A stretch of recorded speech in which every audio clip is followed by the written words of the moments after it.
शेर बाजार। आज की कहानी का नाम है शेर बाजार।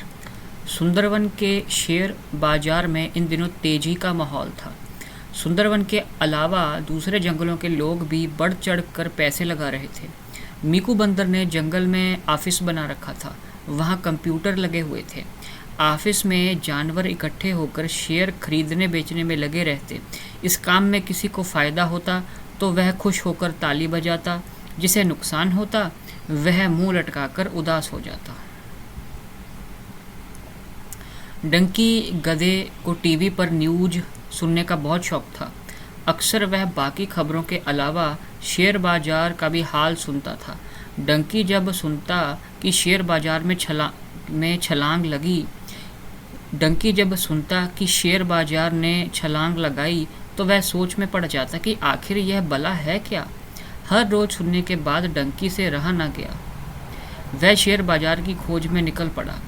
अपनी बुद्धि के मुताबिक वह शेर की गुफा में पहुंच गया।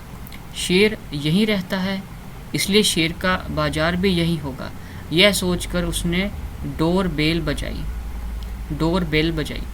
कौन है? भीतर से शेर सिंह ने गुर्रा कर पूछा तो डंकी की गिग्गी बंद गई। कौन है? भीतर से शेर सिंह ने गुर्राकर पूछा तो डंकी की गिग्गी बंद गई। मैं हूँ महाराज डंकी, शेर बाजार यही है क्या? उसने हिम्मत जुटाकर पूछा। चल भाग यहाँ से, यहाँ बाजार नहीं घर है। शेर सिंह दहाड़ा तो डंकी ने वहाँ से खिसकने में ही भलाई समझी। शेर की गुफा से निराश होकर डंकी दूसरे रास्ते पर चल पड़ा। वह चलता हुआ रास्ते के दोनों तरफ लगे बोर्ड देखता जा रहा था। पढ़ना लिखना आता नहीं था, इसलिए उसे बार बार राहगीरों से पूछना पड़ता था। चीटू लोमड़ भांप गया कि डंकी को बेवकूफ़ बनाया जा सकता है। क्या तुम शेर बाजार जाना चाहते हो? उसने डंकी से पूछा। हाँ भाई, क्या तुम मुझे वहाँ ले जा सकते हो? डंकी ने खुश होते पूछा। चीटू ने हाँ कहा और डंकी की पीठ पर सवार हो गया। थोड़ा चक्कर काटने के बाद चीटू एक घर के भीतर घुस गया। वह एक धोबी का घर था। चीटू धोबी से डंकी गधे का मोल तय कर रहा था। डंकी, इस धोबी से दूर ही रहना, बड़ा बेरहम है। तभी वाइटी खरगोश ने आकर कहा। डंकी की समझ में आ गया कि चीटू ने उसे धोखा दिया है। मकान से धोबी को निकलकर अपनी तरफ आते देख डंकी भागा। धोबी पीछे रह गया। बाप रे, आज तो बाल बचा। चीटू, तुझे देख लूंगा, डंकी सुस्ताते हुए सोचने लगा। तभी वहां से जेनी हिरन उछलता हुआ निकला। डंकी ने उसे आवाज दी। रुको, क्या बात है? बड़े खुश नजर आ रहे हो। हाँ भाई, शेयर बाजार से आ रहा हूँ। मेरे रुपए दोगुने हो गए हैं। मैंने 1000 रुपये लगाए थे, वे 2 दिन में ही 2000 हो गए, जेनी ने बताया। अच्छा, क्या तुम मुझे वहाँ ले जा सकते हो? डंकी ने पूछा। तो जेनी ने वादा किया कि वह कल उसे वहाँ ज़रूर ले जाएगा।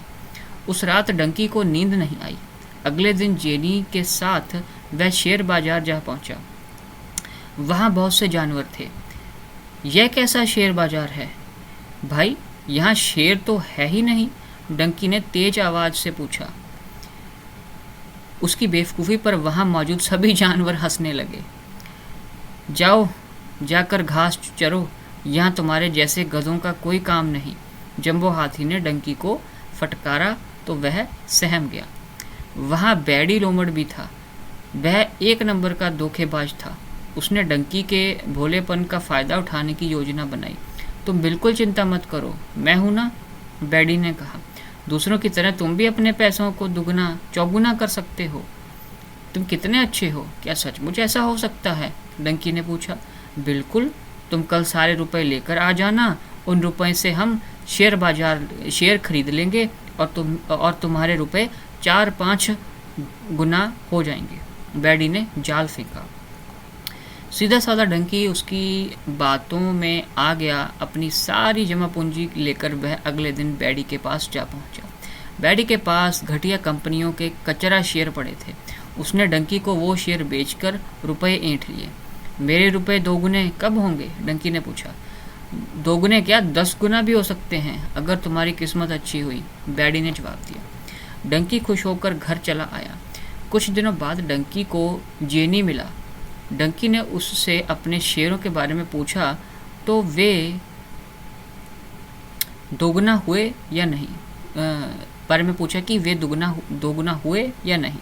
जो रुपए तुमने लगाए थे आज वो घटकर 54 से भी कम हो गए हैं। ऐसे घटिया शेयर तुमने किसके कहने से खरीदे? जेनी ने कहा तो डंकी को चक्कर आ गया। वह समझ गया कि वह लुट चुका है। रुपयों को बिना कुछ किए दोगुना करने के लालच में वह बर्बाद हो गया है। वह बैडी के पास गया तो उसने यह कहकर पलड़ा झाड़ लिया कि शेयर बाजार में ऐसा होता रहता है, कभी नफ़ा तो कभी नुकसान। डंकी लुटा पिटा लौट पड़ा। रास्ते में उसे बंटी बंदर मिला। बंटी बंदर ने डंकी को ऐसे चक्करों से दूर रहने की सलाह दी।